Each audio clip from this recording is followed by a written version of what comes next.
Kemampuan meningkat pejuang Palestina tembak drone Israel.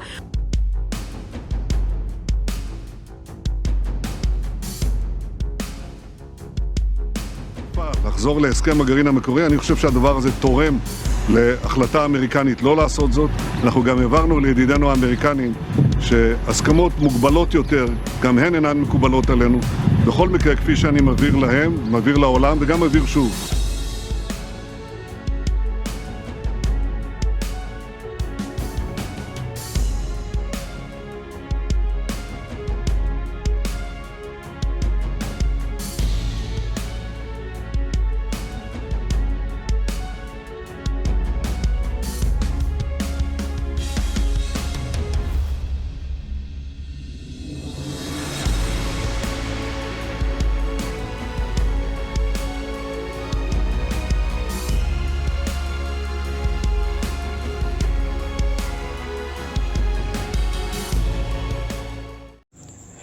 Hai para penonton Sentral News, sebelum lanjut jangan lupa subscribe dan lanjut tekan tombol Super Thanks. Tombol Super Thanks ada di atas tombol subscribe. Jika Anda ingin mensupport channel kami menyajikan berita yang paling Anda tunggu-tunggu.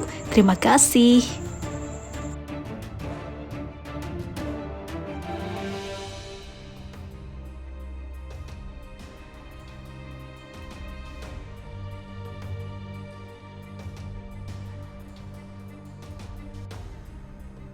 Drone yang diterbangkan militer rezim Zionis Israel ke Camp Jenin ditembak jatuh oleh kelompok perlawanan Palestina.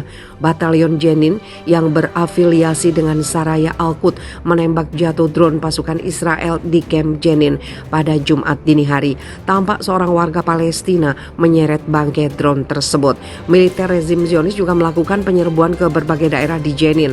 Mereka mengerahkan kendaraan militer dalam operasi ini.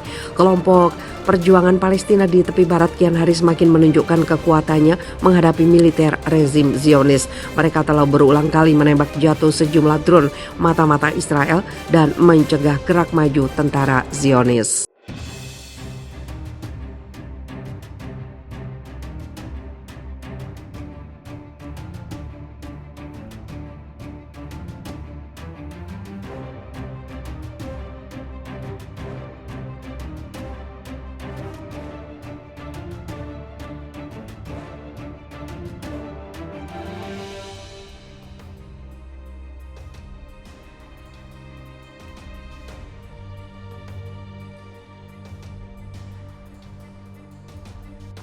Delegasi Hamas ke Rusia dapat dukungan, lalu bertemu dengan Ramzan Kadyrov yang juga memberi dukungan untuk Hamas dari jetnya.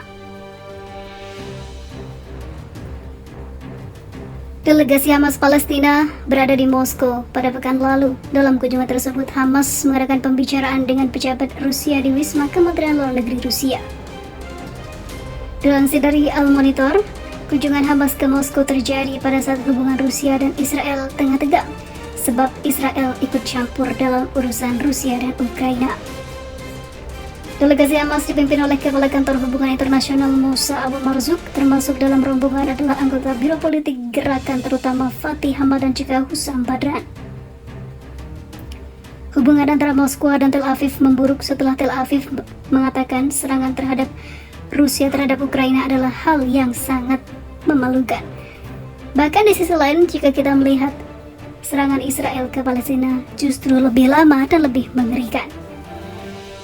Invasi itu disebut Israel sebagai pelanggaran mencolok terhadap tatanan internasional. Dalam sebuah pernyataan yang diterbitkan oleh Russia Today, Kementerian Luar Negeri Rusia mengatakan bahwa Israel sedang mencoba mengeksploitasi situasi di sekitar Ukraina untuk mengalihkan perhatian masyarakat internasional dari konflik Palestina-Israel. Konflik Palestina-Israel merupakan salah satu konflik tertua yang belum terselesaikan hingga saat ini. Presiden Israel menuntut agar Menteri Luar Negeri Rusia meminta maaf atas pernyataan tentang Presiden Ukraina Volodymyr Zelensky keturunan Yahudi. Zelensky juga disebut berhubungan dengan Nazisme. Sebelumnya Rusia juga menyebut bahwa Hitler adalah keturunan Yahudi. Ketegangan antara kedua belah pihak meningkat menyusul pernyataan juru bicara Kementerian Luar Negeri Rusia, Maria Zakharova, selama wawancara dengan radio Sputnik. Zalharov mengatakan bahwa tentara bayaran Israel bertempur di Ukraina berdampingan dengan para pejuang dari Batalion Azov yang dianggap sebagai salah satu lawan paling sengit dari pasukan Rusia. Setelah bertemu dengan pejabat Rusia, Abu Marzuk memberi pernyataan kepada Al Mayadin TV. Persamaan baru sedang diberlakukan hari ini dalam sistem global dan ada peluang untuk mengubah status quo dalam sistem global untuk kepentingan yang tertindas di dunia. Dia juga menambahkan bahwa perubahan tatanan dunia akan mempengaruhi masa depan Israel. Sebuah sumber terkemuka di Hamas yang berada di antara delegasi kunjungan ke Moskow mengatakan kepada Al Monitor dengan syarat anonim bahwa kunjungan itu unik dan luar biasa karena diketahui Rusia juga memasak senjata untuk membantu Hamas melawan Israel. Sumber tersebut menjelaskan bahwa delegasi itu bertemu dengan Wakil Menteri Luar Negeri Rusia Mikhail Bogdanov dan lainnya di Dewan Federasi Rusia dan juga Senat.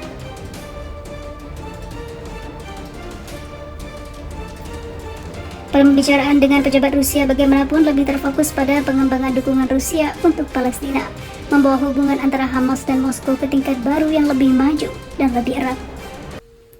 Delegasi Hamas di Moskow juga bertemu dengan Ketua Dewan Ifta di Rusia, Sheikh Rawi N. Aldenin. Sheikh Rawi menegaskan simpati umat Islam di Rusia dengan Palestina dalam konflik dan Israel, mengatakan bahwa Muslim Rusia memberikan bantuan apapun kepada Palestina. Delegasi Hamas juga bertemu dengan pemimpin Republik Chechnya Ramzan Kadyrov di Moskow, yang dikabarkan juga memberikan dukungan baik moral maupun material kepada pasukan Palestina, khususnya Hamas. Dalam pertemuan pertama antara kedua belah pihak bertujuan untuk meletakkan benih membangun hubungan antara Hamas dan juga Grozny, ibu kota Chechnya. Walid Al-Mudalan, seorang profesor ilmu politik di Universitas Islam Gaza, mengatakan kepada Al-Monitor, kecenderungan Moskow untuk menjalin hubungan dengan Hamas mungkin mendorong Tel Aviv untuk mengubah sikapnya terhadap perang di Ukraina.